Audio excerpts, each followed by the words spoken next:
Hi, I'm Bridget from Sydney Fish Market. I'm going to show you how easy it is to put together a fantastic seafood platter using all Australian and a little bit of New Zealand seafood. We count New Zealand as a cousin. All right, let's start with something pretty simple. This is our smoked salmon. So this is our New Zealand king salmon that's been smoked. You can obviously just roll these little slices up and make them into little curls. We've done a couple of those earlier. Otherwise, if you want to do something a little bit different, I've got a wasabi mayonnaise. So you can do wasabi and mayonnaise, or half mayonnaise, half natural yogurt. This is quite a long slice. I'll see if I can get it all done in one big roll. Okay, so put your wasabi mayonnaise. You could add a little bit of lime juice to that. You could add a bit of fresh herbs. I do the skinny end towards the middle. Roll it up. You can stand it on its end. You can put it onto a slice of cucumber or a slice of raw zucchini. Otherwise, just lie it out flat, a little bit like these ones here, like little rolls, and people can just pick them up and eat them as they are. So that's a quick and easy, but something a little bit different you might like to try.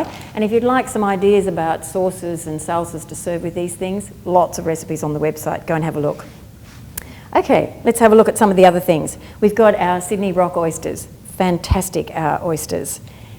Have a look at this. What you're looking for when you're going to buy oysters is a nice, fleshy, plump looking oyster, no brown markings around the edges, no curling up as though it's drying out. And the other really important thing, good fresh sea smell. It should not smell fishy, so we want it to smell of the ocean. So that's how you can tell if your oysters are any good. Now, down the front here, we've got some sashimi. So I've got sashimi kingfish and some sashimi tuna. So let me just take this tuna off and show you. If you're buying sashimi, it's always sold in a separate section in your fish shop. So it's down, usually it just tells you it's sashimi. That just means that it's safe to eat raw. So you can buy kingfish, you can sometimes get snapper, tuna. We often get questions at the seafood school about why the tuna's a different colour, because you can buy different colours, different shades of red. It's not different fish, it's just which part of the fish it comes from. So this darker meat tends to come from the top part of the fish. As the flesh comes around to the belly section, which has got a higher fat content, the colour of the flesh gets lighter. So that's all it means, it's just a different part. All right, now when you're ready to slice, try and slice up closest to when you're ready to serve, so you can buy your whole sashimi in a piece. You don't need to have a special Japanese knife. I mean, it's lovely if you do, but if you don't, the main thing you need is something that's sharp. So I'm just using my filleting knife. A little tip, I find it's easier to put the fish over towards the edge of the chopping board so I can actually get the handle of the knife off the chopping board so I can do it in one neat cut. And this is very important when you're doing sashimi. So you want something that's got a reasonable length blade. Start here and just cut nice and smoothly straight through in one action. And the reason we do this is that one action should give you a mirror finish on your fish. So let me have a look and see.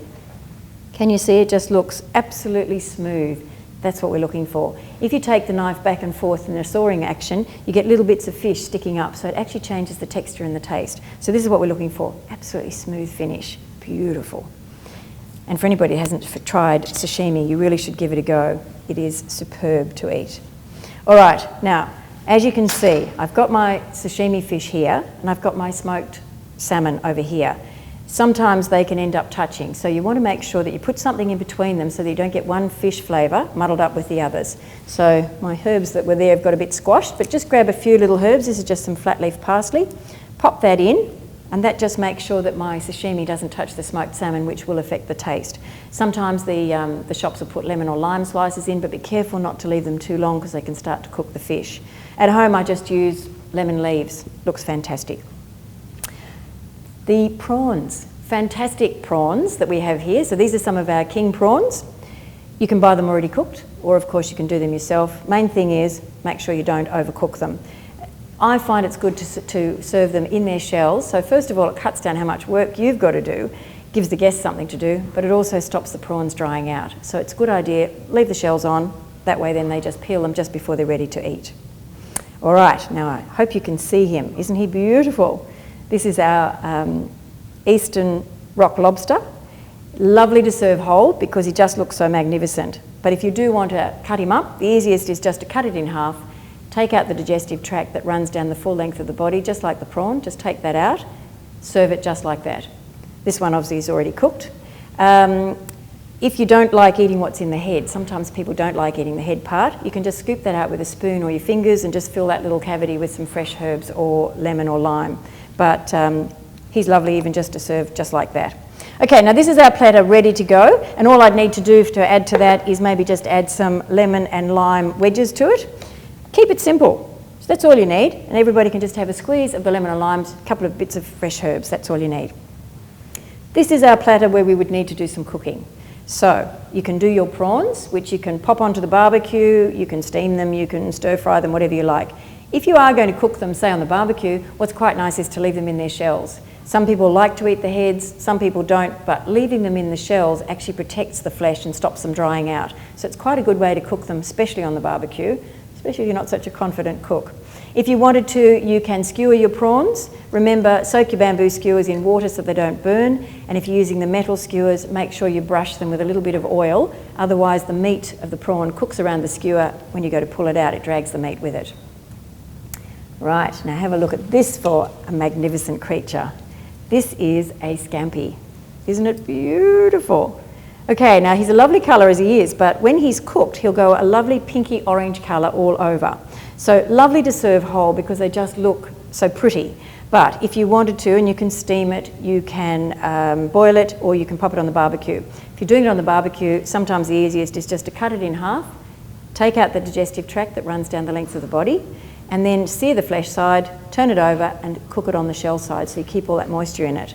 Just brush it with a little bit of garlic butter or a little bit of lemon juice, serve it with fresh herbs. Once again, simple, lovely. And if you can't get scampis where you are, you can also use yabbies. Not quite as pretty as these, but will work just as well. This one you probably recognise. This is our blue swimmer crab. Lovely to serve as part of a seafood platter. You can boil it, you can steam it, you can barbecue it. If you wanted to barbecue it, you might like to cut it up first, take off the top shell, cut it into pieces and pop it on the barbecue. What you're looking for when you buy it, no black markings around the legs there, heavy for its size and a good fresh sea smell with any of your seafood. So that's all you need to do for your blue swimmer crabs. Now we get to a magnificent showpiece. A lot of people like to do a whole fish for entertaining because it just looks fantastic. So this is your New Zealand king salmon. Isn't he beautiful? Okay, so this one is about a 3.5 to 4 kilo. So if you wanted to serve this as a main course, this would easily feed 10 to 12 people. If you are doing it as part of a seafood platter, you're going to be able to feed a whole crowd with a fish that big. The best way to cook it, put a couple of slashes through the thickest part of the flesh here. You can put some marinade on it if you wanted to, or once again, your lemon, limes, herbs, stuff something into the cavity. Wrap it up in banana leaves or your baking paper and foil if you're not too sure about the cooking time, because that is less chance of overcooking it and keeps all the moisture in. So that's magnificent to serve as a main whole fish. If you want to go for something a bit smaller, we've got some plate-sized snappers, so you can get the small ones that it's one per person, otherwise maybe one between two. But these are fantastic to cook pretty much the same way, a couple of slashes, wrap it up if you wanted to, or straight on the barbecue as long as you're careful about your cooking time. Okay, what we need to do now is just quickly run through about buying. When you are going to buy your seafood, be guided by your shop. They have a lot of knowledge. They will guide you on price, seasonality. Don't be frightened if it's cheap. It just probably means the fishermen have caught a lot that particular time. The main thing when you go to buy your seafood, take your chiller bag with you. Okay, so you want to put your seafood into your chiller bag and keep your seafood nice and cold, especially with the hot weather. An hour out of the fridge can take a day's shelf life off your seafood, so keep it cold. If you stop at the shop unexpectedly, get the shop to pack some ice. They'll pop it into a bag, something like this. Put that in with your seafood, that'll keep it nice and cold. You can also use that seafood, that ice, put over your seafood to keep it nice and cold, but when you're ready to serve, and keep it in its plastic bag so that the ice doesn't drip over your seafood.